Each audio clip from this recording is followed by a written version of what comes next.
You wrote an article a week ago that I'm guessing you didn't intend or didn't expect to get quite as much attention as it did.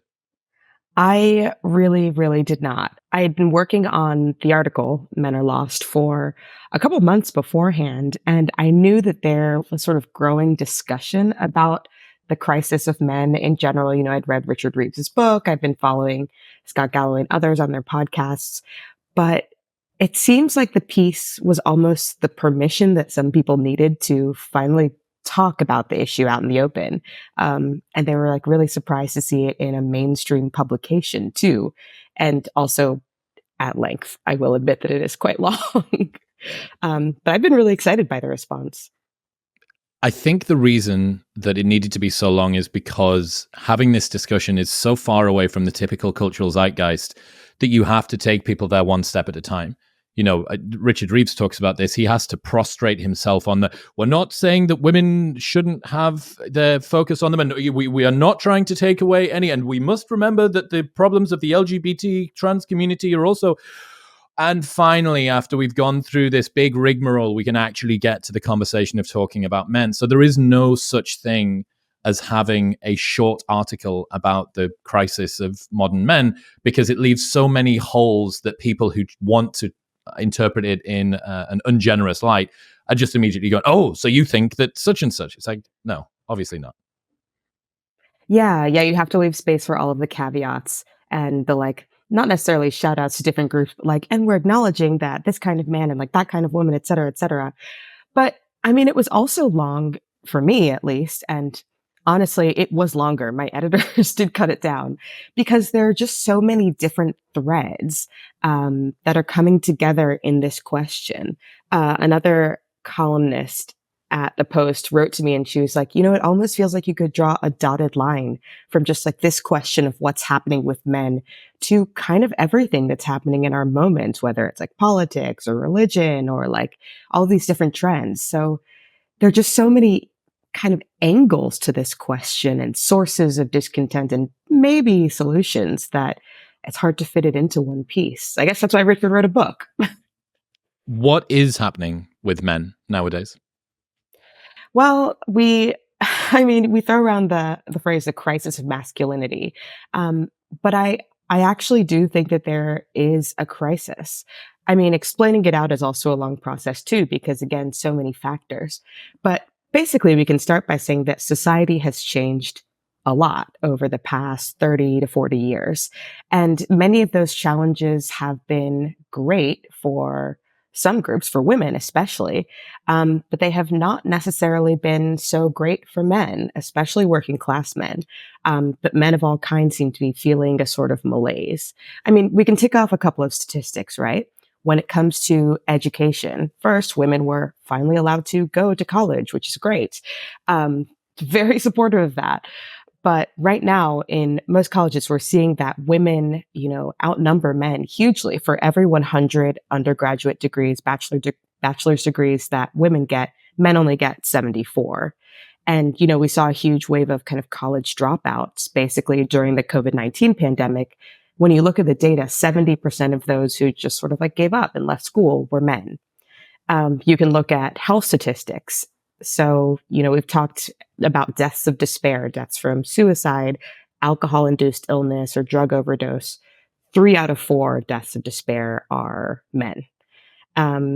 You can talk about, wages and workplace achievement. So wages have stagnated for men since basically the 1970s, either stagnated or fallen for all men, but the men at, the top of the economic ladder. And I think that this has just huge ramifications for how men feel about their place in the world, or rather don't feel about their place in the world. Women are thriving. The economy is moving away from sort of labor intensive jobs towards jobs that reward soft skills and social skills and credentials. And many men are feeling a little bit lost, like they are not sure what role they play, especially when, there are these kind of traditional archetypes that men used to play in our society of, protector, provider, especially. And now 50% of women say they make as much as or more than their partner. Women can have children by themselves through artificial reproductive technology.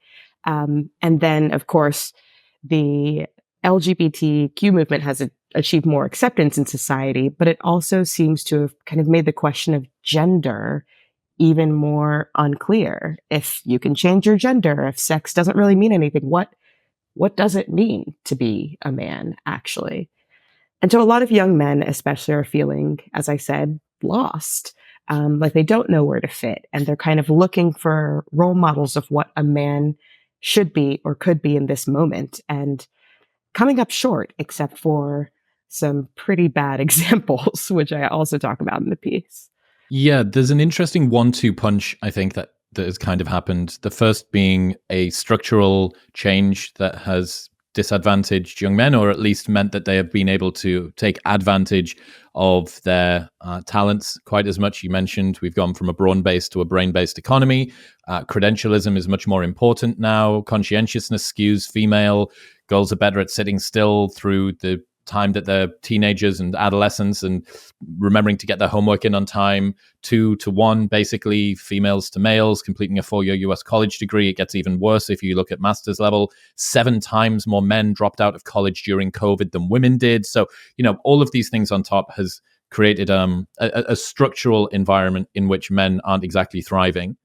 And then the sort of second punch has been a loss culturally, I think, of their position of what does it mean to be a man? If gender is up for debate and if your biological sex and the person that you show up as in the world is available to be discussed, then what does it mean to be a man? Like literally that question. There's a very famous documentary called What is a Woman? But what is a man is an equally valid question when we're talking about the roles of men. And it's not just I am a man who has this sort of physical, biological manifestation. It's the symbolic representation of what does it mean? How should I show up? What are the archetypes and the virtues and the values that I should rely on? What are the things that when times get tough, I should believe in myself? What is greater than me? The grand narrative that explains my life as a male.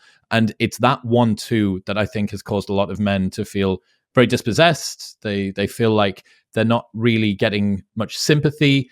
I think you have this really, really great quote where you say, many young men feel their difficulties are often dismissed out of hand as whining from a patriarchy that they don't feel a part of. And it definitely seems like modern men are sort of being made to pay for the sins of the advantages of their fathers and grandfathers, whilst not really feeling like they get any themselves now.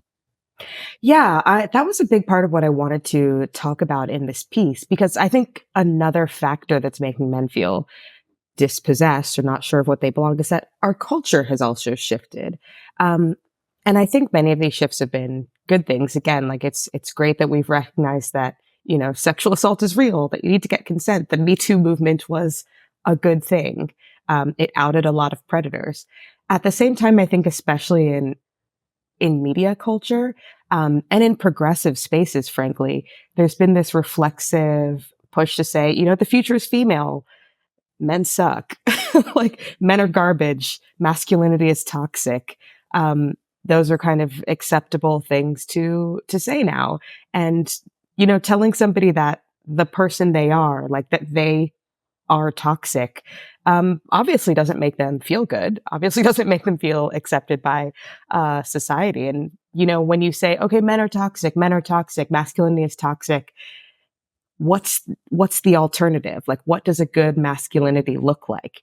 And that picture isn't really being made very clear. I mean, you look at media representations of men and, even popular TV shows, and I feel like the most common archetype right now is like the male schlub. He lives in his mom's basement and just Homer smokes weed all Simpson, day. Peter Griffin. Right. Yeah, they're not like father figures that one looks up to or respects. They're sort of people you would make fun of or look down on.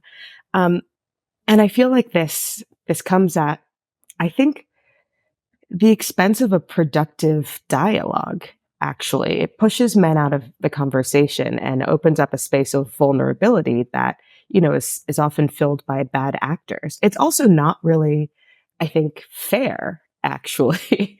But you were going to say something. Yeah, just that Richard Reeves, again, talked about this. He taught me about this over a year ago now. where he said that as soon as you throw out the term toxic masculinity, it causes so many men to just check out of the conversation. If you're going to tell me that there is something in me which is like original sin and it needs to be expunged from me, I need to be exorcised of my toxic masculinity. What do you think? What, like, you're really going to allow? You really expect men to engage in a conversation after the first thing you've done is say that a core part of them is something that's inherently toxic? And yeah, putting forward the a positive view for men has been as the decrease in that has been the same, I would say, almost perfectly in line with the increase in what I would class as a patronizing view of women's success. So the difference between the two Mulan films is a perfect example of this. In the first one, she's small and not as strong, but she's crafty and she works harder and she overcomes and she uses her size to her advantage. And through hard work and determination, she tells a tale of someone with a disadvantage that overcomes it to now be as good or even better than people who had more advantages than them. You look at the most recent Mulan film and she's just born to be perfect. She's more talented. The only restriction that she ever faces is that the men don't believe in her enough and that there's some sort of oppression out there. Or the second Doctor Strange film, where the Central American daughter of a lesbian couple has the most power in the entire world, and the only reason that she doesn't have it is because she doesn't believe in herself enough. Like, that to me is not an inspiring story to tell young women either. Like, we need to be able to build a society with resilient girls who have archetypes that they can look up to too, who overcame difficult things, who don't expect the world to bend to their every whim, and that if they do encounter any sort of difficulty, that this is like an aberration, that this is the sign that there's something wrong with the world. It's like, no, this is baked into what the world is. The world is a series of challenges. So I think that it's been this very interesting, like, men and women have almost sort of like passed each other and high-fived, or maybe not high-fived on the way past, where the role models for men have become increasingly less inspirational. Ostensibly, the role models for women have become more inspirational, but I don't actually think that they are. I think that it's like a very fragile, thinly veiled form of like pedestalization. Yeah, that's such an interesting example. I mean, I did a lot of interviews with young men for this piece. And one thing that a guy who I mentioned at the end of this piece, his name is Ronan Bray, said to me really stood out. He was talking about role models, and where he saw messages about how to be a man. And he was like, I see all of this stuff for women now. Like, women, you can be astronauts, you can be scientists, you can be race car drivers, you can do everything. And that's really cool. But at the same time, I hear as a man, like, men, this is what you shouldn't do. Get out of the way. Oh, Stop talking interesting. over women and holding them back. But there's no like kind of positive, like, things that you can be for men. It seems to have all transferred. And then also, I think you're onto something too when you talk about this sort of almost thin veneer that is on some of these aspirational messages that are given to women. I think one other thing that we see in our moment, our modern moment, is an ethos of gender neutrality. An idea that actually gender doesn't matter. We shouldn't talk about it. Women can do anything that men can do. Men can do anything that women can do. Really, you don't need to be a good man or a good woman. There's no such thing. Just be a good person. We're all kind of the same. Just be a good one. And I find that rather grating because I simply don't believe that's realistic or that useful. A, most people don't want to live in an androgynous society where everyone is the same. But B, I think that there is something specific about the embodied existence of being a man or a woman. And there's lots of overlap in sort of personality traits and physical traits and things that the two sexes share. But there are also differences. And part of being a good man or a good woman, in my opinion at least, is kind of recognizing those differences and recognizing one's strengths, weaknesses, skills, etc., and figuring out how to use those specific to you traits well. And so if you're a man, like, it's likely that you are probably stronger than women and old ladies. So being a good man, would suggest that you figure out what your duties and responsibilities are when it comes to that thing about being a man. not just being like, well, we're all just be good. It's Yeah, fine. it's so you're right to say as well that this is a commonly rolled out criticism of people that say, men and women, they're more similar than they are different. And you go, well, if you look at some traits on their own, yes, there is tons and tons of overlap in the middle of the distribution. Some of them, like strength, for instance, hand strength, basically they don't touch. That like the weakest man and the strongest woman on average would be like, basically, they wouldn't be close to each other. But when you actually fold them all together, when you look at the suite of traits overall, when it's not just aggression, but it's also height and it's neuroticism and it's extroversion, it's conscientiousness and it's these things just separate out. And this isn't because of socialization. This is because of innate biological differences. Now, are they perpetuated through culture? Yeah, absolutely. But where do you think the culture came from? Culture wasn't just created out of nothing. It was built off the back of a biological framework. And you're right as well. It is the difference between trying to make men and women equal and trying to make men and women the same. It's aiming for androgyny rather than equality. And that has been a very rapid, slippery slope to say, well, there are no differences. And because men held positions of esteem and advantage for quite a long time, what I think it made was almost like an echo that almost taught women or people that were pro-women that because men had held these positions, the way to get those positions of advantage was for women to emulate the men things that men were doing. Yeah, precisely. Yeah, so I wrote a book, Rethinking Sex, A Provocation. It came out last spring. And it was basically about our sexual culture and our relationship culture and questions of consent and sexual ethics. But this is one thing that I spent a lot of time thinking about and writing about in the book, actually. This idea that the feminist movement kind of shifted over time in a way that I don't necessarily think was positive.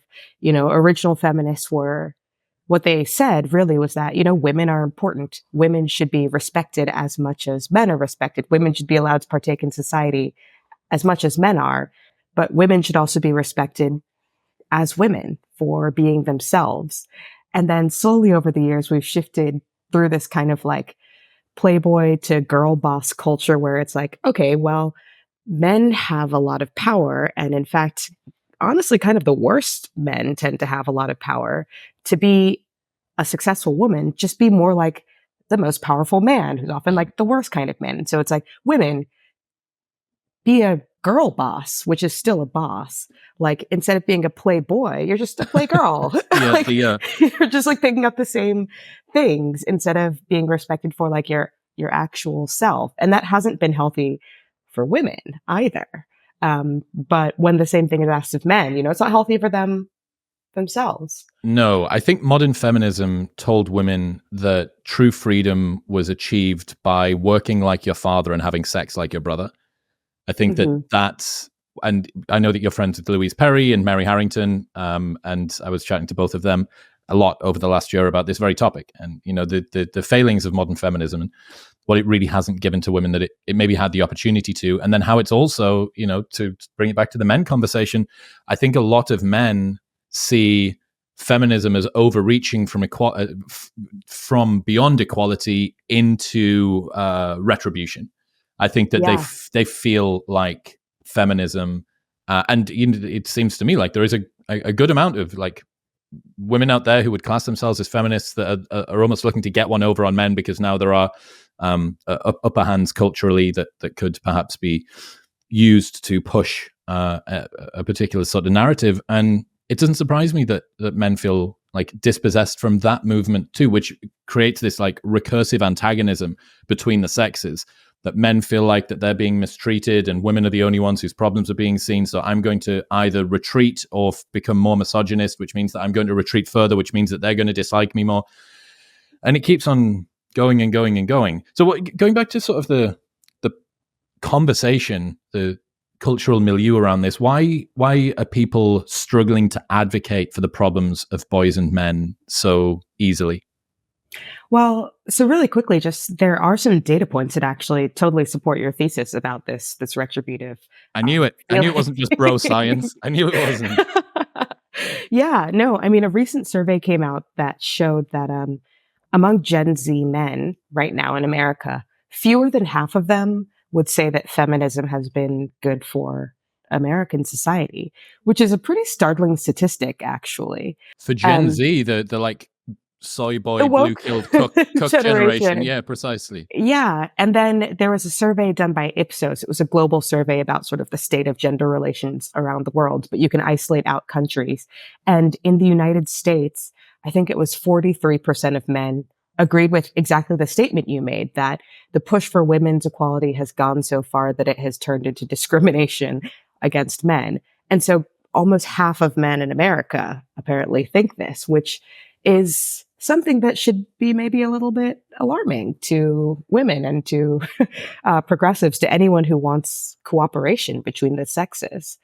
Um, but that kind of leads to your next question. You know, why is this discourse so hard to have in society?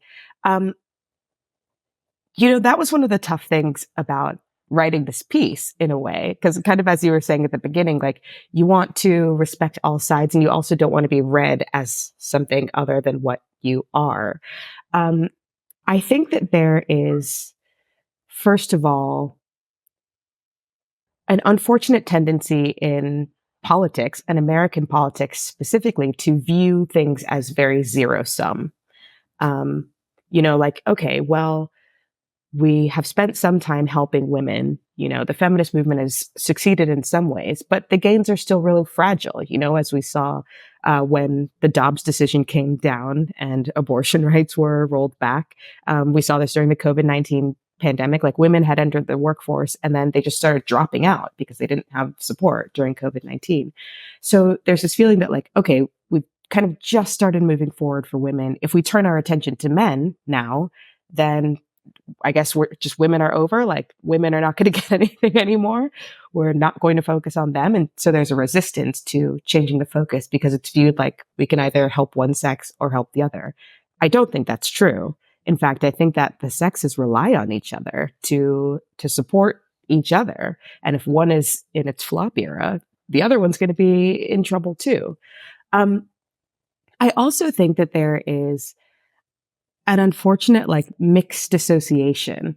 So the right has really, the political right has kind of been first to the men question, and sort of right leaning or right coded influencers have been the ones to talk about men's issues the most. And unfortunately, some of them have used, talking about men's issues as an excuse to say, like, well, what we really need to do to help men and to give them jobs again is to put women back into the home. It's a bad thing that women can provide for themselves right now. So we need to, like, make sure that women have to get married to be economically successful, like that sort of thing. And no one really, progressives, I think, many people, moderates, don't want to be associated with that. And there's a feeling that if you start talking about men, there's kind of like a sideways look that one gets where it's like, oh, are you like, oh, you're one of those? Yeah, Those guys? there is The 100%. manosphere? Yeah, there is 100% a branding problem for men's advice at the Yeah. moment. I mean, it's one of the advantages of you, a black woman, that you are able to say things without jumping through quite so many hoops or caveats than I would with the way that I present. Right, every single time that I come on to have a conversation like this, someone in the comments that has never seen my stuff before and doesn't actually know what I talk about will accuse me of being a budget Andrew Tate. I'm like, look, I am That's rough. so blue pilled in the eyes of manosphere that I'm a cuck, but I'm so bigoted in the eyes of Guardian readers that I'm unspeakable. So really, really managing to slice through the middle there. But that's another reason why, even though I've spoken about men, women, the problems that we're facing at the moment with masculinity and dating for a long time, never ever once identified with the manosphere, despite the fact that, like, ostensibly I should do, right? Like, if the manosphere means anything, it means people talking to men online about the problems that men face and, like, how to be a good man. You are literally doing that. And yet, branding problem, massive branding problem. Yeah, totally. And I mean, that was an interesting thing about publishing this piece too, right? Like, I kind of began to feel that. I honestly do think that you're totally right. It is the case that someone like me kind of had to write this piece to be taken seriously. But at the same time, I kind of am feeling a little bit of blowback from men who read the piece and are like, what? A woman talking about men's business? She knows nothing. I'm not going to read this. And it's like funny to get that response from both sides. So I can only imagine actually trying to be taken This is seriously the on this male topic. male disadvantage that you're facing here. Some Oh man. toxic misandry. Yeah. So this is something that I've noticed a lot, right? Especially over the last couple of months. Why is it the case that the conversation about masculinity in mainstream media is being so dominated by women? It's a comment on the state of discourse that most of the voices are being given mainstream platforms about masculinity. All of them, almost all of them, are women. There was the masculinity issue that got released by Politico. Did you read that? I did, and it's all women. Yeah. Yep. It's like 7 articles, 7 different essays, not a single man anywhere on there. Like, and also the fact that your piece has resonated so much suggests that this is an issue. To anybody that doesn't think that there is a problem with men at the moment, explain to me why this article of yours has exploded. But yeah, what do you think is going on here? Is it just the softly acceptable fluffy face of being able to talk about men's problems without being accused of being a budget Andrew Tate? Are you the thin end of the wedge so that this Am I the conversation can get soft started? manosphere? You're a gateway drug. You're a gateway drug. Yeah. I hope not, but maybe. I don't know. Um, that is a really interesting question. And it's something that honestly I want to sit with in more detail. Okay, what I'm going to say now is theoretical. So this is just like me spinning on a cloud Bro here. science. That's fine. That's the best type. Chick science, girl science. Whatever you find. Yeah. So I think that when you're looking for examples of positive masculinity, um, the best and most positive masculine examples or men are usually not just out there talking about themselves and their problems in the public square. Like that's kind of not what they do. They're just they go about their business. So that's one thing. And often the people in the manosphere, like the loudest people, the Andrew Tates and to some extent Jordan Peterson, who really, started from a place where I was like, oh, interesting. And now is maybe a little off the rails. You note that they are kind of unusual, rather attention wanting figures. And that is why they are in public. I would also say perhaps that it has something to do with just media culture overall. I think media is a slightly more feminized space, maybe, or at least like almost soft commentary space. Like when we're talking about questions of like society and social cues and social norms, that space seems to be heavier on the female lens than other spaces might be. And then let's see, what was my last take on this one? I mean, in general, I also think that not necessarily in the media space, but in general, and sorry if this is very gender essentialist of me, but I do think that women spend more time thinking about these sort of like social cues and gender cues and not necessarily taking them for granted.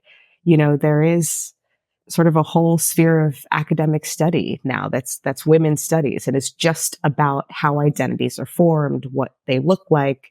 And my sense is that men don't spend as much time thinking in the abstract about like, what do our friendships and communities look like? Like, what is the space here? And so like that sort of analysis often falls to women. And then the last thing actually, and maybe this is most relevant to me, but I started thinking about this question a long time ago, but my thinking about like, wait, what is going on here was supercharged when I started writing about sex and relationships and dating culture, which women, I think, definitely talk more about and have more space to write about.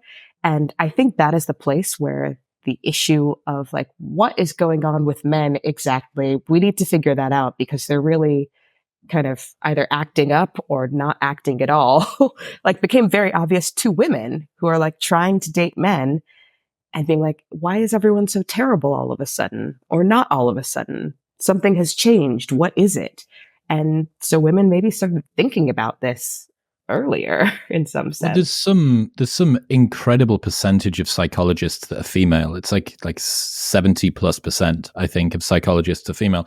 And broadly, the closest area I think that we're talking to around this is in the world of evolutionary psychology, it's behavioral genetics, it's social sciences. It's the integration of what we are and the world, culture. How does that all work? And that I guess maybe is, even in terms of academia, dominated by women. I wouldn't disagree that women probably do have a predisposition toward thinking about people rather than things. And I think that this, even though it's kind of a things abstract conversation, is more people-y than it is thingsy.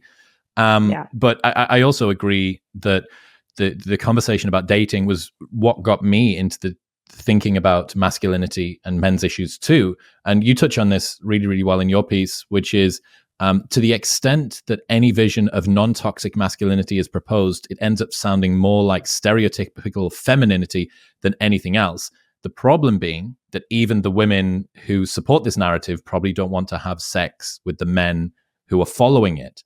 And there is an issue that the men who women are hoping to date kind of aren't there, even while those same women may be sort of carrying the cards and the placards saying that they want more of them around. It's a very odd sort of juxtaposition. There's definitely some cognitive dissonance going on there, I think. Yeah, totally. I mean, I even say in the piece that, when Scott Galloway said something like that, I cringed in recognition. And this is something that's come up as I've discussed the piece, even with men, where it's like, okay, well, women do want like men who are sensitive and aware and, et cetera, et cetera. And then the guys are like, do you really? Because it kind of seems like women always date bad boys. And I don't actually think that that's exactly true, but there is something to There's this. limits. Do as I say, not as I do. Maybe that's not exactly. It's do as right, I do, not as I say. Yeah, basically. Yeah, do as I that do, is not as I definitely say. something. It's funny. There's a friend of mine who's a writer for a conservative magazine, and I have like joked about this, where she's like, I meet all these liberal women who say that they want a guy who like opens doors and like works out, whatever. It's like, maybe you need to start dating conservatives. That's what a conservative's called. Yeah. Well, you saw that article went super viral a couple of weeks ago, which is like a liberal girl realized that the only guys that she found attractive had the opposite set of political beliefs to the ones that she did. And, there's a really great study from Catherine Salmon. She looked at the front cover models of dark romance. You have 50 Shades of Grey comes out. It kind of breaks open this entire new literary genre. I'm someone who's been on the cover of like 10 or more dark romance novels, so I can speak from this as a position of authority. Wait, really? Yeah, I went through a brief period of that. Didn't realize before I actually did it, I didn't realize that person wasn't just a cool image on the front, but is actually supposed to be the protagonist. And then after I got my first one, and it got USA Today, something, Kerry Lake, it's called Ricochet if people want to Google it. There's a lot more. I'm not going to give you those. But my mum asked me for a copy of it. And I was like, Mum, like, this is not Harry Potter. Like, I don't think she knew. She was like, oh, my son's on the front cover of a novel. Like, that's so amazing. I'm like, no, Mum, I'm not having you read this dark romance thing with me on the front cover. Your son. Anyway, we are sidetracked by a disgusting image. They tried so you have 50 Shades breaks everything open. Dark romance comes out. Then in the early 2010s, there is a pushback against why do we need to have these, lumberjack men or like the big buff policeman or whatever, or the billionaire on the front cover. We should put more sort of feminized, more agreeable men on the front cover. And they did. And the books didn't sell.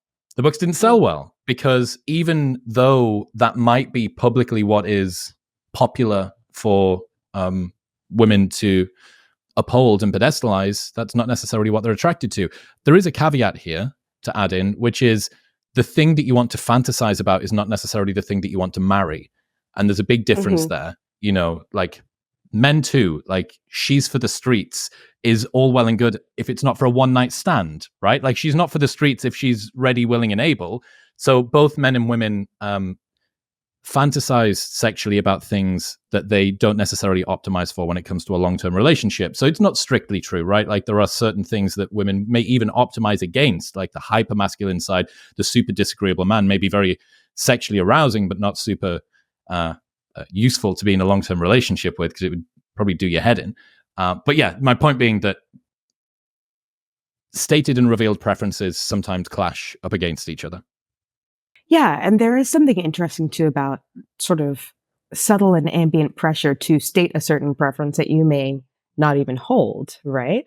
I think, we talk about our society and there is a sort of a bias towards, and I think in some ways this can be a good bias, towards inclusivity, towards a sort of non-gendered, like open-rolled, positive, inclusive atmosphere where anyone can do whatever they want.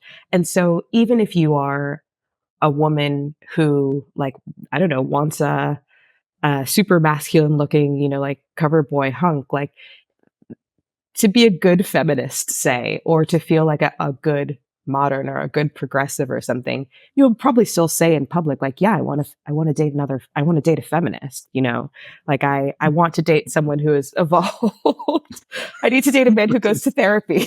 Yeah, is that actually true? You may not be true, but like, who's going to go out there in public and say like, yeah, I want to date like a throwback. I want to date a caveman. That's my preference as a modern woman, and worry about being looked at sideways again. Going back to this sort of like people who talk about like the men problem, it's like, oh, are you one of questionable? Yeah, it's Like I do think that there's it's a a branding fear. It's a problem. branding problem. That's Yeah. what the manosphere fundamentally doesn't need to do more YouTube live streams. What it needs is to hire a marketing agency. It needs to hire a really, really good rebranding agency. And if you manage to do that, then all of the typically masculine guys would be getting laid more as well, because they wouldn't be so besmirched by whatever the sort of culture is saying about them. But yet you nail it, I think. I had a really great conversation that I'll send to you once I'm done. It'll be up later this week with a guy called George, who runs The Tin Men on Instagram. British dude, unapologetically from the left, presents in a like not super masculine way, but is absolutely like vehemently pro men. And it's so interesting talking to someone that's a card carrying liberal who also is unforgiving in how pro-male he is, talking about the problems of male suicide, homelessness, incarceration, family court, all of the things that you should not be talking about. And I spoke to him, like, why is it that the left don't want to kind of acknowledge this problem? There's like either an inability or an unwillingness for mainstream media and the left in general to advocate for men. And you nailed it. You had this really great quote where you say, many progressives have ignored the opportunity to sell men on a better vision of what they could be. And it is the point that if you do not like the current role models that are being put up for men, you need to offer them something else. It's not just a case that you can leave the vacuum and then start throwing your toys out of the pram because, oh, Andrew Tate's Bugatti, like, I can't believe he smokes cigars and drinks bottled water. Like, you can't complain about that unless you're going to say, and here is something that I propose instead of that, because men are going to find someone. They need someone. Simply abandoning them is precisely the reason why the right has dominated this conversation. Right, that's the thing, and I say this often in this sort of conversation. In the fight between something and nothing, something is always going to win. Like, it may be a very bad something, but like, you're not offering anything else, then of course people will go to what's on offer. And yeah, what's on offer right now is like pretty bad. It's not even, I mean, when you talk about Andrew Tate, it's not just that he talked about his Bugattis, it's that he's a literal sex trafficker. But again, if it's alleged Andrew sex Tate trafficker, or nothing. alleged sex trafficker, Christine. Sure, that's true. That's true. I am a journalist. He is an alleged sex trafficker, and also admits it in his own words. But yeah, who is the opposing figure that you're telling men to go out and seek? Who are you providing if you're from the left and think that that's a bad option? And just sort of like closing your eyes and wishing that these people would go away is unfortunately not going to do it. I mean, another conflict, I think, too, and I've heard this from a lot of commenters from the piece and people who've written to me, is the idea that, okay, well, if you define masculinity and femininity, or define masculinity first, isn't it that you're kind of saying that the good things about being a man, say men are more risk taking or men are more competitive or stronger? Are you saying that, women don't take risks and can't be strong? And if men are interested in leadership, does that mean women have to be followers? And I think people are perhaps justifiably afraid of putting people back into boxes that they've only recently broken out of. And then, okay, if you have this one definition of masculinity that's all about, say, aggression and risk taking and sex drive, etc., what about the men who don't fit into that? And I had a great debate with my colleague Jonathan Capehart, and he was like, in this masculinity debate, like, I'm a gay married guy, like, this traditional masculine, like, I'm not John Wayne. I was never going to be John Wayne. So sometimes when this debate is going on, I feel like it's not for me. Like, that one model of maleness is not capacious enough. And so actually one of the things that I think will be key going forward for those who want to put forward like a better view of manhood and masculinity and better role models is also to have not just one role model or one vision of masculinity. Like, ideally, there are many good ways to be a man, as many ways as there are men. And by having more and different role models of masculinity, like, more people can find a way. But you still have to have those models, right? You can't just be like, be good, and that's Yeah, all. so this is a really important point that I think we need to get into. I'm not convinced that there are as many ways to be a good man as there are men. And this came out of a debate that I had in Qatar a couple of months ago. I flew to Qatar to debate a gentleman who is a member of the LGBT community, but he's also a Kuwaiti-born American that's pro-Palestine, and I think religious in some form as well. So it was an interesting sort of blend Wow. of yeah, exactly. And I could see he had this concept called the man box that I thought was really interesting. And he said that basically the man box is this prescriptive way of describing what a man can be. If you're within this, you are a man. If you're outside of this, you're not a man. And if you make the box too narrow, and if you make the walls of it too rigid, it ends up causing many people who sit outside of the box in terms of their predisposition to feel like they're dispossessed and they're not included. And this is a guy who wanted to dance as a kid, who growing up, at least with some of the influences of an Arabic culture, would have absolutely felt dispossessed and displaced, right? I can totally see that. Yeah, totally. What I came to realize is that, yes, there isn't just one way to be a good man, but there can't be an unlimited number of ways either, because the problem of breaking open the expectations of being a man so much that there are no longer any provides zero guidance for men and boys on how to behave. There has to be some limitations because you are defined by the boundaries of whatever it is that you're going to do. If being a good man means that you can be anything, if you can continue to redefine and redefine and redefine, that means that it's the same as it being nothing. There is no definition if the definition can be anything. So yes, actually, I do think that's right. So I should revise that, I would say. I mean, when I say I think that there are as many ways to be a good man as there are to be a man, it's like any person is capable of being a good person. And like what it looks like to be a good person as you specifically is different from what it looks like to be a good person as me specifically. But it's also clear that like you're a man and I'm a woman. So those are just going to be different.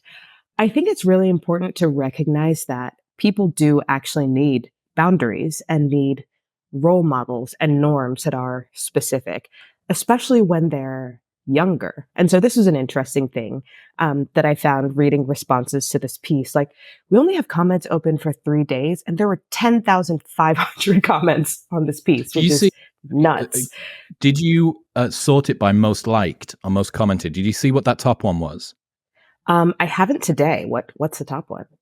The top one today, it seems like it's been around for a long time, so I'm going to guess that you'll have Mhm. seen this one, was I don't know what you're talking about. This doesn't resonate with me at all. Yes. So that is what I was going to say. There are like comments from, I think, more like older men, not old men, but like men in their maybe 40s and 50s. So many of them are like, Fathers. I don't know what the problem is with masculinity. Like, I'm fine. And it's the younger men who's like, oh, this really resonates. Like, I've been struggling with this too. And I actually do think what's happening is specific to younger men, because when you're younger, you simply don't know as much.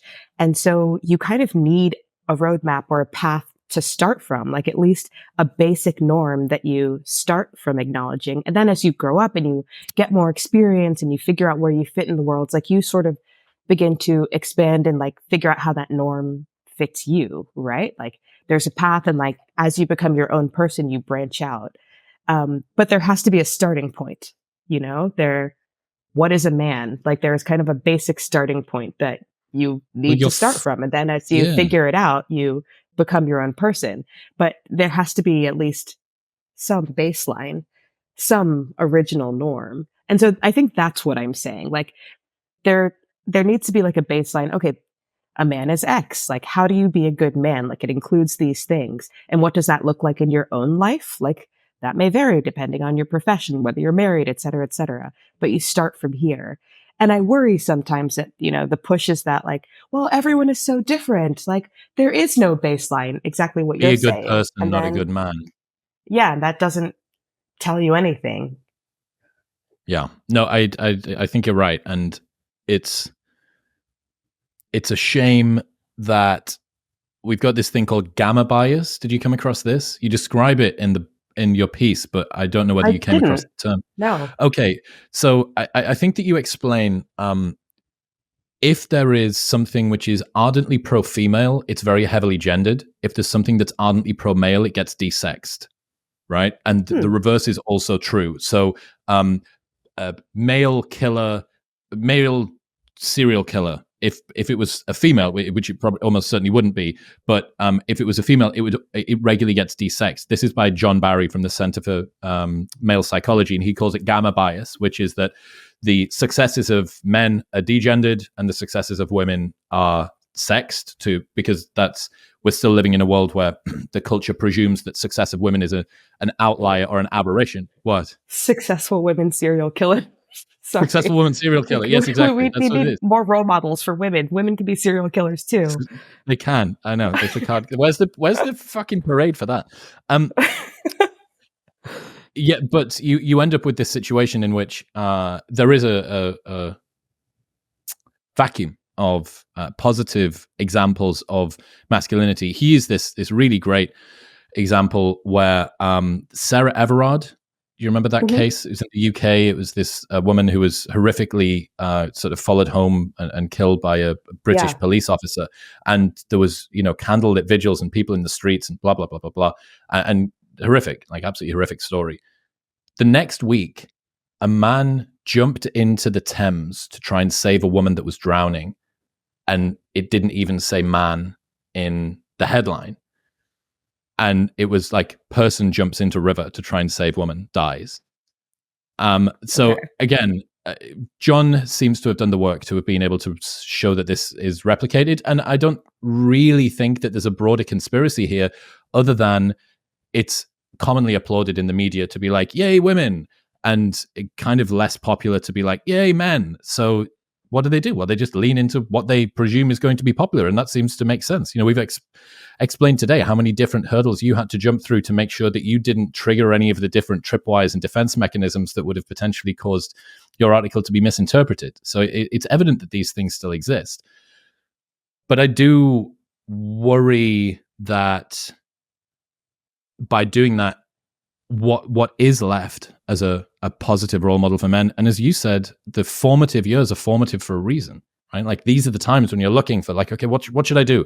I'm confused. Yeah. And for the gentleman that commented on your piece saying, I don't know what you're talking about. All I spend my time doing is going to work and looking after my kids. And I get up on time and I do the things. Yeah. But where do you think that you got those rules and guidelines from?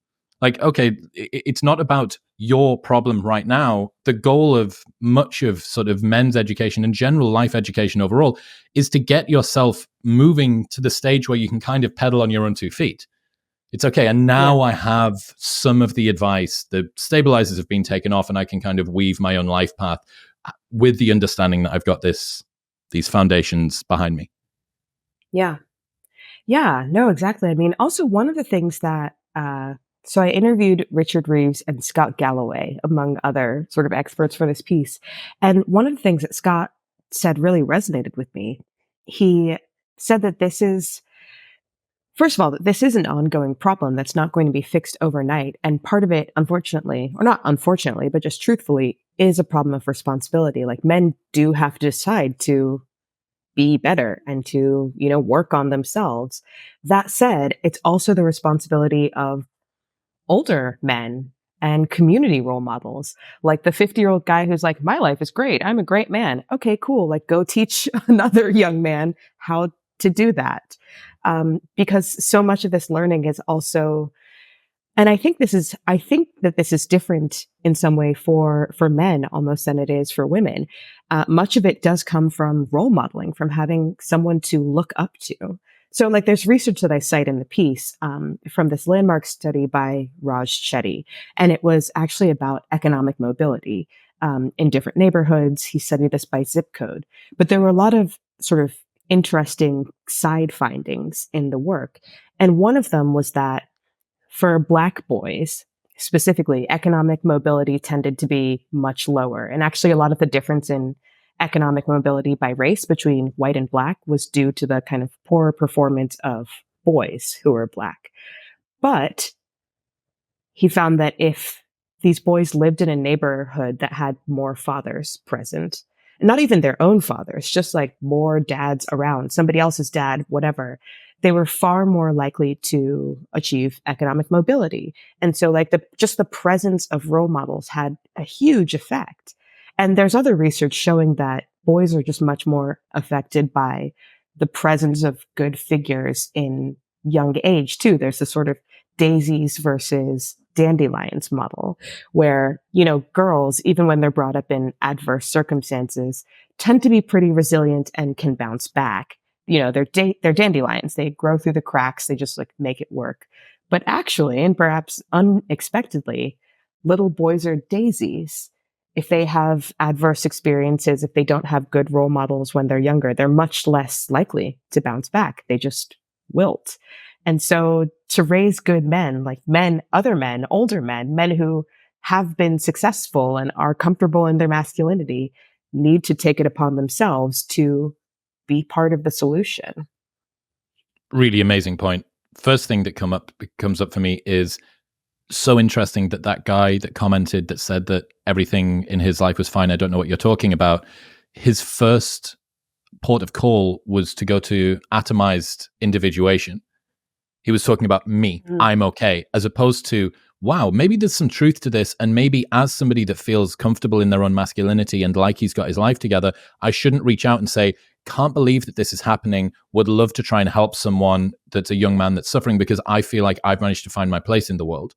Second thing being, I'm increasingly certain that a lot of the problems that we're seeing, especially amongst misbehavior, but also when it comes to academic outcomes, especially Black inner city youths, are very, very heavily laid at the feet of single parent households. It's like many of the problems we're seeing are fatherless problems as opposed to culture problems, or well, I guess fatherlessness could be born out of culture, but you know what I mean? Sure. Like, yeah, like that. And I wonder whether part of the masculinity crisis is downstream from an increasing number of single parent households. I wonder if you could conduct a sufficiently big study to work out, are men or young boys who grew up in a two-parent household more or less likely to say that they don't know what a real man is, that they struggle?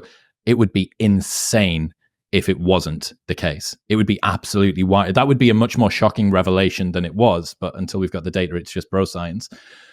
But yeah, I think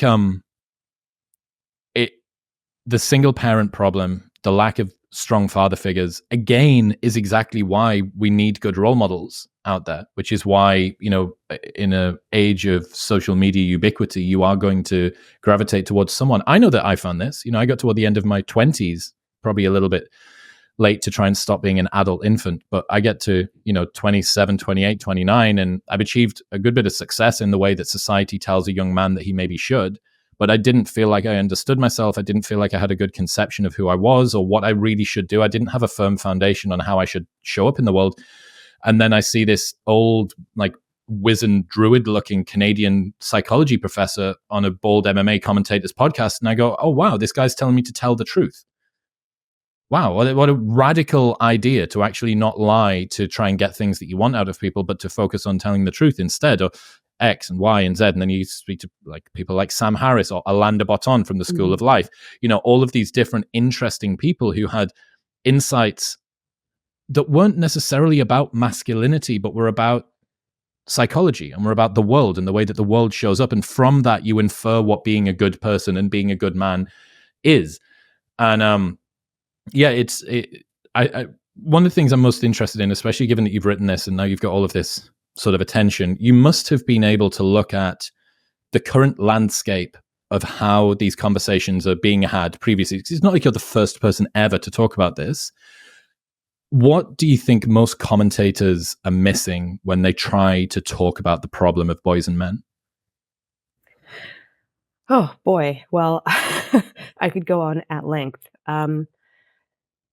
First kind of does tack back to what you were saying about single parent households. Again, I think in modern society and progressive spaces especially, there is this bias towards inclusivity. Everybody chooses their own life path, and that's okay. They're all great. They're all of equal value.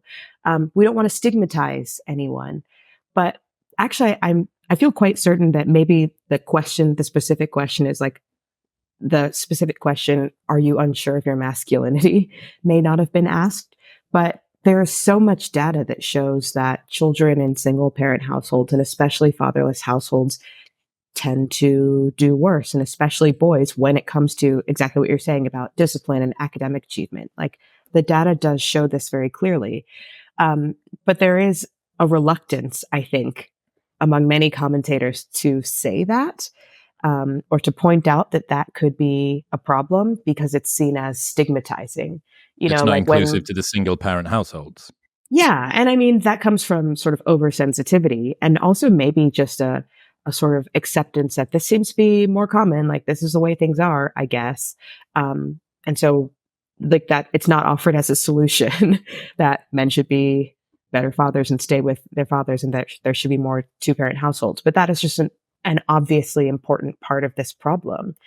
I interviewed, as I said, a bunch of young men for this piece, and almost all of them said that, like, one thing about this is, like, I had a really crappy relationship with my dad. Like, my dad was a terrible person, or he wasn't around. And actually, all of my friends, like, very few of us can say that we had good relationships with our fathers. And so, like, maybe that has something to do with it. I don't know. And, they're not sure, but it seems very clear.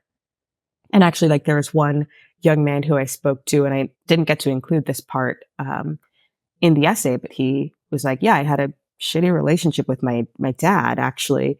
And I was kind of a lout. Like, I was not a very good man. And actually, what changed for me was when this priest in my neighborhood who officiated my dad's funeral actually just sort of took me under his wing and, like, taught me how to cook and just, like, hung out with me as a man. And that was the role model I needed to become, a better person, the person that I am today. But that was somebody who just sort of saw a lost young man and was like, I'm just going to care for him and be a model to him and teach him how to grow up. So I do think that that is one thing that commentators are either missing or purposefully not speaking about. And I think that that's a real problem.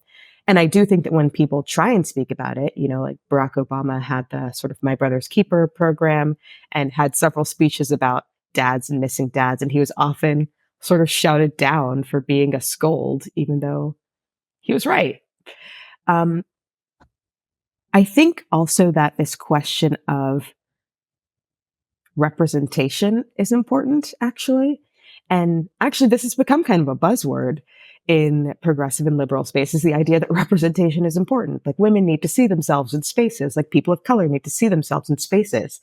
But when you look at what the data shows about men in formative spaces for men, there are very few male uh, primary school teachers and secondary school teachers.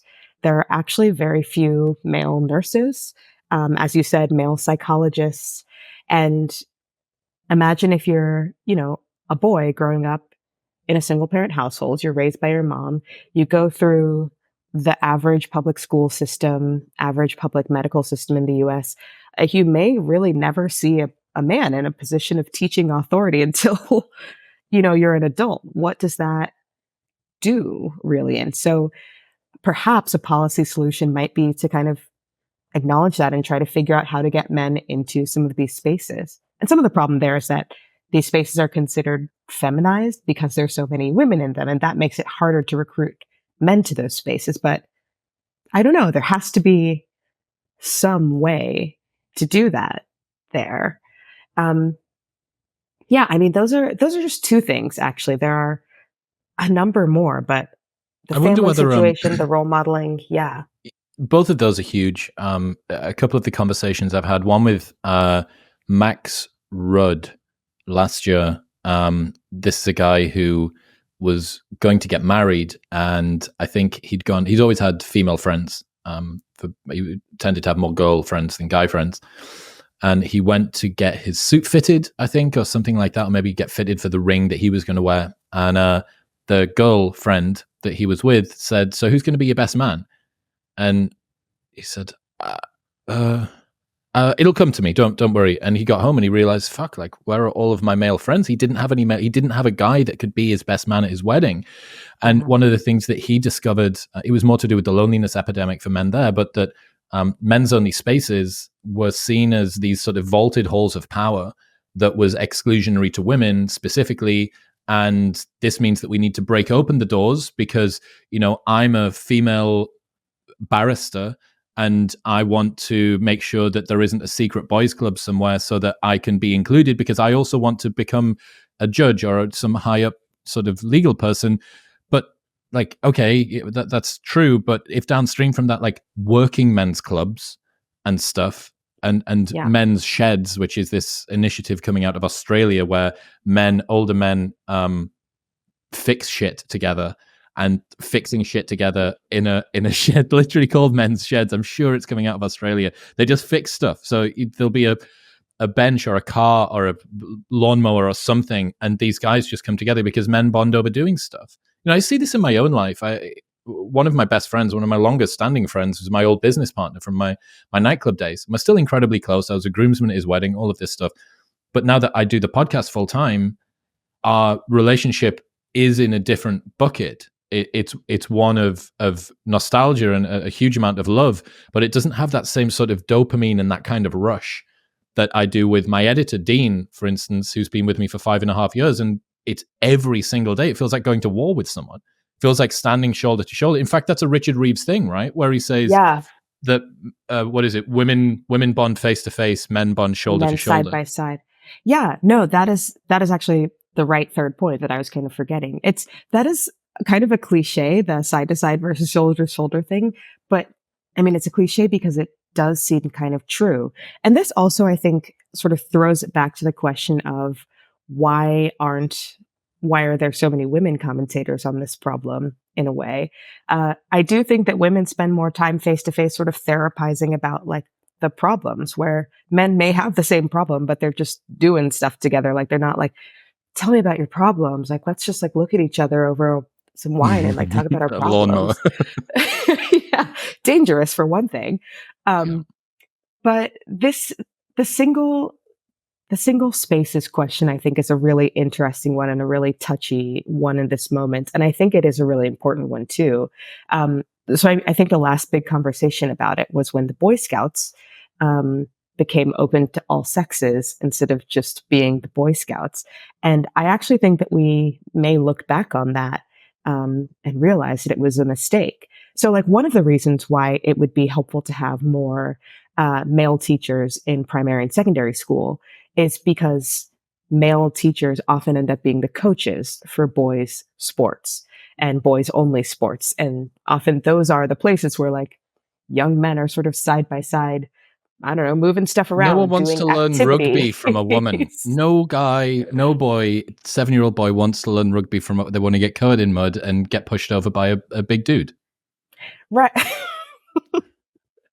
Yeah, I think that's true, actually, for sure. But I mean, there is a continuing like lack of and dismissal of the need for those spaces.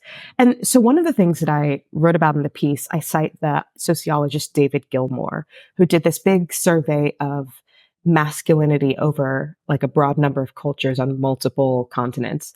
And so he came up with a sort of protector, provider, procreator paradigm. Like this is sort of the understanding that almost every culture shares about what it means to be a man. And being a man is different from being male. And that was the other thing. Like you can be born male, but you have to become a man. And in most societies, it seems like there's almost a kind of initiation process into becoming a real man that's led by older men in your community who sort of like would take a boy away and like teach him how to be a man. And then he does stuff with them and he comes back an adult. And that happens in male only spaces or on the sports field or at war. And we have fewer and fewer of those like specifically male only bonding spaces right now. And, you know, it's easy to say, well, that's good. Like exactly as you were saying, we can't just like have all the men go to the strip club and bond together and leave women out. I've seen them try. Well, the women are involved. The women are heavily involved in the strip club. I don't know how many strip clubs you've been to, Christine. The women are a fundamental part of that process. I'll take your word for that for a future podcast, perhaps. Okay. So I learned this yeah, you're right. There aren't as many of those spaces, and that is actually maybe a major loss. And we have to think about what it would look like to rebuild that process of initiation, that process of role modeling. Yeah, I think the other thing as well is that men's friendships are more flimsy in terms of the one-on-one than women's are.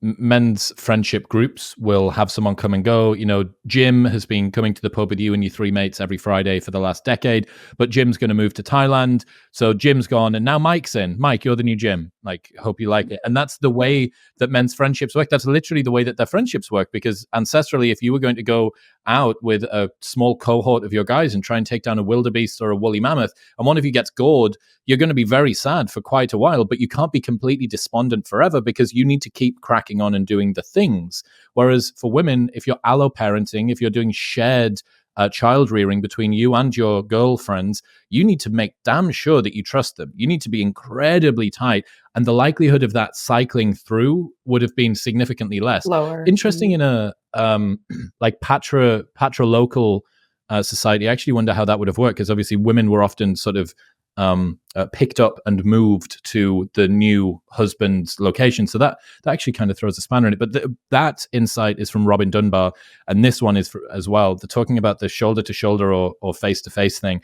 So the next time that you go to a party, if you look around, if it's like a house party and people are just sort of talking or whatever, look around at the way that men and women are standing. So if you look at the angle of the feet that women have, it's almost exactly perpendicular, right? So it's the same, essentially. If you look at the angle that men stand at, on average, they stand at the angle of 120 degrees. So you could draw a line like that. It would be like this. And men they blade. So you stand at kind of like this, and the other one's standing kind of like that. That's and fascinating. Dunbar's argument is that really the only time that guys stand face to face is if they're going to fight. Because you're able to fully size them up. It also makes you look the widest. And if you do it, if you're a guy, you can prove this to yourself. The next time that you go to a party, try and close that, 60-degree gap and try and stand front on. And it's either going to weird you out or it's going to weird the guy out. Yeah, it looks like you're either going to fight him or kiss him. Those are the two options. And both kind of weird in that moment. Look, not for all guys. In the middle of it, keep your progressive credentials out front, Christine. Yeah, but if you try and do it, it just feels like, this needs very unnatural. So obviously one of the things that we kind of danced around so far, and you make a big deal of in the article, which I think is really important, is that the writing around the crisis of masculinity firmly stops at the diagnosis stage. They refuse, either purposefully or just through ignorance, to try and put forward a concrete vision for what men should be. Why do you think it is the Yeah. case that the diagnosis stage is as far as anyone's prepared to go? Yeah, I mean, Richard Reeves talks about this in the article, and he makes the point that we talked about earlier that there is kind of a branding problem. If you spend too much time like thinking about men and like trying to fix the men problem, you get the kind of like, questionable. What are you up to? Do you have like some sort of hidden misogynist agenda thing? But then also there is also what we talked about, this idea that, we don't need to have special roles for men. We just need to be good people. No one wants to be prescriptive about what a man should be for fear of not being inclusive enough and leaving someone out or offending someone else. Just like nobody really wants to take the risk. But actually, one of my interview subjects made the point that I think is really important and really hard, and one that I think we're going to have to think about for a while, which is that these problems didn't just start overnight. And so the solution is not going to be overnight. Like there's not just going to be a fix for this. The problem of, or maybe not a problem, but just the fact of globalization and deindustrialization, like that happened. It took years. And now like this has really shifted the economics of being a man, especially a working class man. To figure out what comes after that is a big question. This question of single parent homes and fatherlessness or a lack of role models. You can't just grow a father overnight. It's not as easy as just like, well, we're just going to plop a strange man in your community and now you have a role model.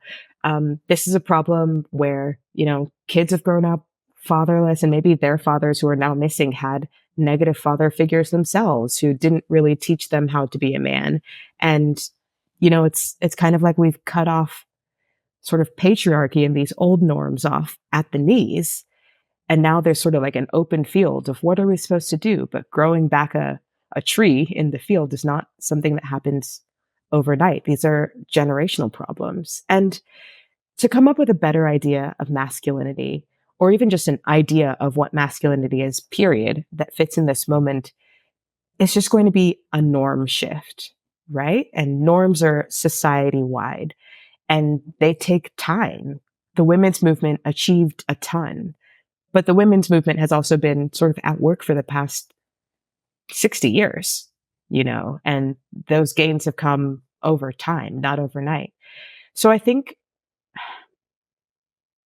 it's hard to prescribe. I mean, I think that the short term is that it's hard to prescribe because people are frankly scared to say, and I write about this more broadly in my work. I think people are really scared of norms, of saying that like there is a right way to do something and there is a wrong way to do something, or there is a good, there is a bad, or there is male and there is female, because someone is always in between and nobody wants to hurt anyone's feelings. But also it's complicated.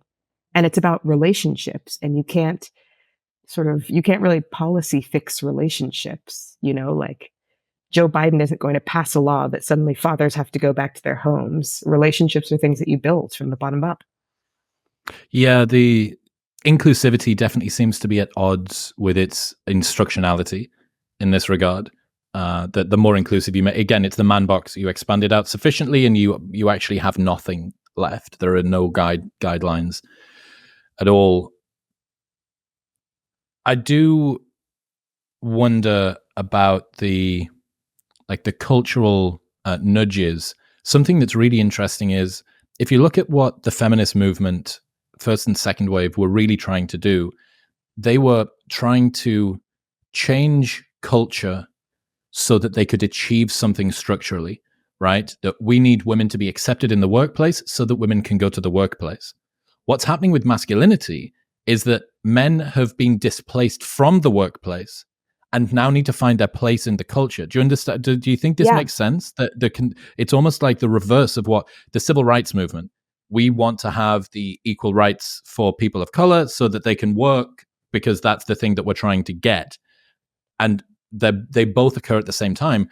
Whereas this conversation around masculinity is actually more like the brawn-based to brain-based economy change, the increased use of credentialism when it comes to jobs and boys disadvantage, predisposition, disadvantage that they have around that, means that culture is now trying to reverse engineer a version of masculinity to fit this new structure. To fit the change. Yeah. And I think we have a lot less experience with doing that. And also our culture continues to move super fast, actually. So almost as soon as we have identified one problem, like a new one crops up. Like even if we were thinking of, okay, oh, here are men, they seem to have a lot of time on their hands because the economy has changed. What do we do with them? Then suddenly it's supercharged by like, oh, porn, it's everywhere. Video games, like the internet and new role models have also changed the way that we shape personalities and shape people. So like, what do we do with that? In addition to catching up with this old problem. So yeah, I think the routes towards teaching are different. Is it going to be through schools? We don't, I think, invest as much authority in our schools anymore.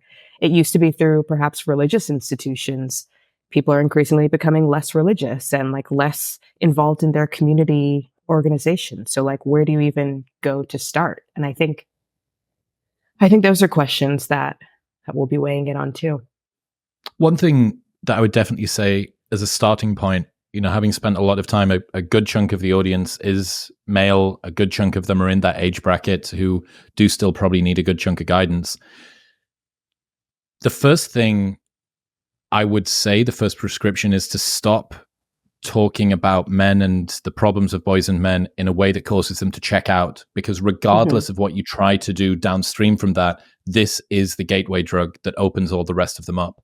If the cultural temperature is that men have always had it great, therefore the men of today need to pay for the sins and advantages of their fathers and grandfathers, basically, you've had it good for so long that we don't really need to worry about you, or anything that you do is toxic, or whichever different permutation of that happens, it causes men to check out. So regardless of what you try to do in terms of structure, we've got these interesting initiatives and we got to so on and so forth. I don't think that's going to work. The second part is that when pretty much any group has a problem in society, we don't tell them that they fix it by trying to open up about their problems. We spend billions and billions of dollars in taxpayer money to try and work out what's going on, to create initiatives and incentives, and to change structure so that it actually warps the world around them. If any other group has a problem, we say, what can we do to change the world to fix it? But if men have a problem, we say, why aren't men fixing themselves? Yeah. Yep. Pull yourself up by your bootstraps, boyo. It's time to go and get it done. And the problem is that, a lot of masculinity and a lot of men, that is an attractive proposition. The sovereign, highly sovereign, agentic individual that can forge his own way. I'm a pioneer. I'm a lone ranger. I can go and do this. And you even see this get caricatured. The Sigma male lone wolf meme that's being the Giga Chad, like Sigma male meme that floats around the internet is precisely that taken to its extreme, right? That's what MGTOW is. That's what men going their own way is. It's incel is the similar but in reverse, where I'm just going to cast away from the world. That's still you going out on your own, but you're putting it into a direction that typically wouldn't have been seen as productive. So yeah, I think we need to be very, very cautious around pointing the finger at men. In fact, men would be happy, I think, to have the finger pointed at them and say, you guys can do better. You can do better and we're going to help you do better. But if you say you can do better and you feel like you've been dispossessed and cast out from society, castigated from society, you're going to go, yeah, fuck you.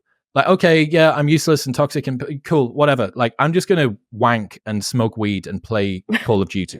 Like, that's what the rest of my years got in store for me. Yeah, that's a really important distinction too. I think that a positive vision of masculinity has to be aspirational, right? Like it has to be positive, meaning it's something you're achieving, something that you like go out and find, and that it's good for you to find. And I feel like one of the things that makes the Jordan Petersons and Andrew Tates of the world feel sort of exciting and like people who you want to follow is that they actually make manhood feel like something good, and achieving it is kind of like a quest that you go on. And then at the end, you have this good thing. It's not like fix what's broken about you. It's like, no, I'm calling you to more. I'm calling you to hire, and I have high expectations for you, and you're going to meet them. And Mm-hmm. I think we need more of that energy in our masculinity discourse, not like you're toxic, stop being so toxic, but like actually men are good. Like a good man is a good thing. And like you can do that. Go do that. One of the That things that balance. that was really surprising about, or surprising to me in the response to my article was the number of people who described it as empathetic and were like, it kind of seems like you like men. It's like, How actually, I dare you? do. Yeah, like I like men. I want them to be better because like I want people, all people, but my male friends, like romantic partners, family members, to be happy. And I think just like the sheer impact of having a piece that wasn't like men are terrible and here's why, but like framing it as like, what's the problem? How can we do better? Just like being even slightly like neutral to positive instead of neutral to negative seemed Yeah. to have a huge impact. Well, it shows how low the bar is for positive male discourse online. For it to be, oh my god, like you didn't call me a piece of shit. I'm in love with you. Thank you so much. Yeah. So talking about that, what we mentioned that your piece has got an awful. It's only been out just over a week. It's got an awful lot of attention, more after this episode as well. Thanks. What has been the feedback or the criticisms that you've got from the left or from the more progressive side of the aisle? Huh. I mean, again, this sort of like the box is too narrow question has come up again and again. Like, whoa, well, if you say that we have to be masculine or like manhood, what are you calling manhood? Maybe I don't fit. Maybe people don't fit. What about those people? Which on the one hand, like I get it. I get that as a pushback, but everything isn't for everyone. Like there's no prescription that fits every single person. I'm sorry. That's just the world. So there's that. There are still a number of reflexive responses from, I think, people who didn't finish reading the piece or maybe haven't gotten to the section who Shouldn't have made are it so responding long. to, I know it's my fault. I'll self blame. But who are like, men again? We're still talking about men? Screw men. Like the piece is kind of about how we need to stop doing that. And yet that is still a response that I'm getting to this piece. We've already talked about the crisis of masculinity. Like we don't need to keep going there, but it's a real crisis. So we're going to keep going there until we figure out what's going on. For anyone that thinks that this isn't a big deal, please explain to me why this post has had so much popularity. Like, if it wasn't a big deal, why would anybody be bothered about reading it and sharing it? And yeah, I'm partway through this book writing process at the moment where I'm tackling an equally icky topic of the mating crisis. Oh. And I'm finding myself falling over my own words in a desperate attempt to not try and trigger some of the antibody responses from different groups, because I really think that it's an important discussion and I really want as many people as possible to have their eyes opened to what we're talking about. And yet there are upper bounds that I'm just unprepared to cross when it comes to writing the piece. So I know for a fact that there's going to be an awful lot of criticism and very, very upset news articles online, because I can't warp the facts to suit everybody's worldview. I can't change I can't change the reality around the situation. And one of my friends said it to me the other day, that basically, no matter what you say, it's impossible to please everybody, regardless of what you try and put out. You can put out the most well-meaning, well-reasoned, heavily caveated, and there are going to be a huge number of people, especially given a large enough audience, that are going to take massive offense to whatever it is that you've said. So I think that you've done a good job of really trying to dance through the minefield of tripwires on both of the different sides. I definitely do think that the next stage for this will be making it culturally accepted to talk about the fact that men and boys are struggling.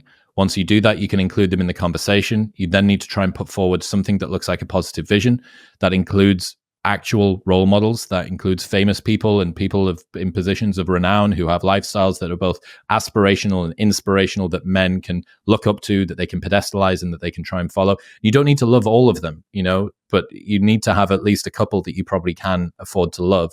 And not everyone needs to agree. But okay, again, that conversation I had in Qatar, I asked the gentleman sat opposite me, I know that you don't like Jordan Peterson and Joe Rogan as examples of what you think a man should be. Can you please give me an example of someone that you do? And it took 10 seconds for him to say, my brother-in-law. And I said, well, how about somebody that we all know? And it was a mean comment, but I think it was important to really drive home the fact that it is difficult to, if you are from a certain political leaning, to put that point forward. That's something that I experienced too, actually. Like when I also sort of went out on the streets, like there's a video that goes with the article and asked men about these questions and who is their role model. And so much of our discourse is politicized that I think men who might objectively be good role models, whether it's like a Barack Obama or a Mitt Romney, people just like don't want to say that because it might be seen as like rooting for the other team somehow. And that's not allowed. And also, again, the specificity question. I do think that the sort of like, we don't need a good masculine. We just need to be good people. There's pushback to the idea that like there are masculine traits, but again, we can't warp the world to fit people's beliefs. Like, unfortunately, I just do think that there are. And Correct. To be able to make a prescription, we have to recognize those facts and speak to them. Christine Emba, ladies and gentlemen. Christine, I really appreciate you. Let's have another conversation at some point soon about rethinking sex as well. I think that would be absolutely fascinating to talk about the fallout from Me Too and consent and ceilings and flaws and whatnot. But if people want to check out more of the stuff that you do, where should they go? Alas, you can find me anywhere. So you can follow me at the Washington Post. I'm on Twitter, Threads, Instagram as Christine Emba. Just my full name. And I will shortly be launching a Substack. So you can also follow that at christineemba.substack.com. Good stuff, Christine. I really appreciate you. Thank you so much for having me. Great conversation. If you enjoyed that episode, then press here for a selection of the best clips from the podcast over the last few weeks. And don't forget to subscribe.